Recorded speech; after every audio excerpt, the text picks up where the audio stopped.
നമ്മുടെ വിചാരം എന്താണ്? പണമുണ്ടായാൽ ലൈഫ് ഹാപ്പിയായി എന്ന്.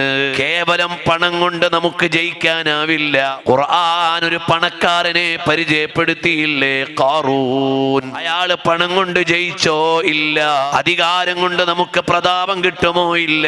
ഖുർആൻ ഒരു ഭരണാധികാരിയെ പരിചയപ്പെടുത്തിയില്ലേ? ഞാനാണ് പടച്ചോനെന്ന് വരെ വാദിക്കാൻ മാത്രം സ്വാധീനമുള്ളൊരു ഭരണാധികാരി ഫിർഔൻ. അധികാരം കൊണ്ട് അയാൾക്ക് നിലനിൽക്കാനായില്ല. പണം കൊണ്ടും അധികാരം കൊണ്ടുമല്ലടോ നിലനിൽപ്പെന്ന് പറയാനാണ് ഫിർഔനെയും ഖാറൂനെയും ഖുർആൻ പഠിപ്പിച്ചത്. അതേ സമയത്ത് ഒരു നേരത്തെ ഭക്ഷണത്തിന് ഗതിയില്ലാതെ, ഒരിറ്റു വെള്ളം കുടിക്കാൻ കിട്ടാതെ നെട്ടോട്ടമോടിയ ഒരു കുടുംബത്തെ ഖുർആൻ പറയുന്നുണ്ട്. അതാരാണ്?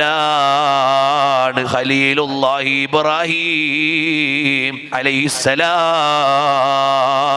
നബിയുല്ലാഹി ഇസ്മാഈൽ അലൈഹിസ്സലാം, ഹാജർ അലൈഹിസ്സലാം.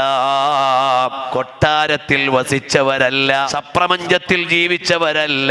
ഒരു നേരം വെള്ളം കിട്ടാൻ നെട്ടോട്ടമോടിയ ജീവിത അധ്യായമുണ്ട്. പക്ഷേ ലോകം മുഴുവനും നെഞ്ചിലേറ്റിക്കൊണ്ട് എന്നും നമ്മൾ നിസ്കരിക്കുമ്പോൾ ആ കുടുംബത്തെ പറയുന്നുണ്ട്, കമാ സ്വല്ലൈത അലാ ഇബ്രാഹീമ വഅലാ ആലി ഇബ്രാഹീം.